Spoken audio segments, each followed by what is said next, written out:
It's terrific to be able to talk to people around the world about a topic of such critical importance to the time that we're living in. Yeah. One of the things we have to remember is that life is a book with many chapters, and the latter chapters have an incredible number of remarkable lessons for us to learn. Sometimes fate nudges you in a direction and kind of gives you a nudge toward your destiny, and that's exactly what happened with Age Nation.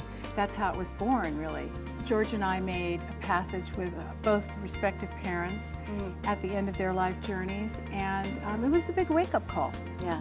There wasn't a blueprint, there wasn't a roadmap that we could follow. We also discovered that it wasn't just us, but that the world literally isn't ready for this demographic revolution, neither nations nor institutions, nor those of us who are individuals. The good news is that Age Nation weighs in on the side of those who believe in a fertile ground for breakthrough, you know?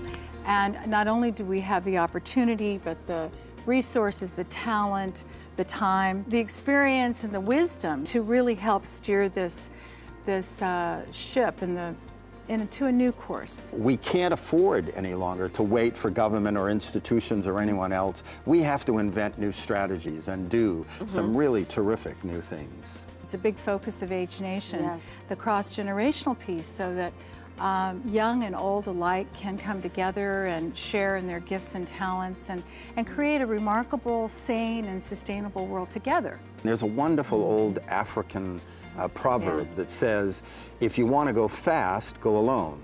But if you want to go far, go together. And we have a lot of going together to do. We have a Right. lot of going together to do. That is so Yeah. true. Time. Yeah. So do not go quietly is like a clarion call to old and young alike, you know? It's an invitation to live more consciously and age wisely. And we say in Do Not Go Quietly a lot about it's never too late or too soon to reconnect with your dreams. It's hugely important Yes. this time of life.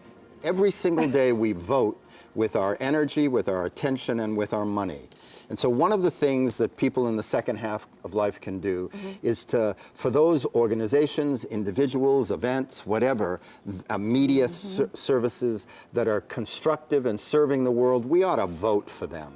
In order to thrive, of course, we have to take care of all these external challenges, but it's also wise to do some essential personal work to balance and heal our bodies and minds and enliven our spirits. Yes. We're not suggesting that to do this personal work that people have to go into caves and Right. contemplate their navels or Okay. something. But we do need to have a high enough perspective in order not to visit on the world some of the same wounding and limitation that has brought us to some of the challenging places that we're currently at. We ought to all come out of the closet of aging and just be proud of whatever age we're at is everything that we've garnered before that time. It's all ripe and it's here right this moment.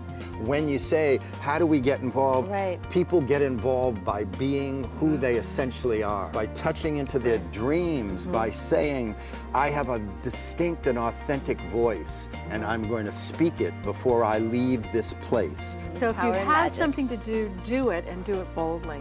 It's like that note in the great song that we were born to Right. sing, and that only we can sing. Right. And so those of us who weren't born yesterday, one of the things that we can do is to retake our position in the world. You know, perfect time for the quote by Mary Oliver, the poet I love.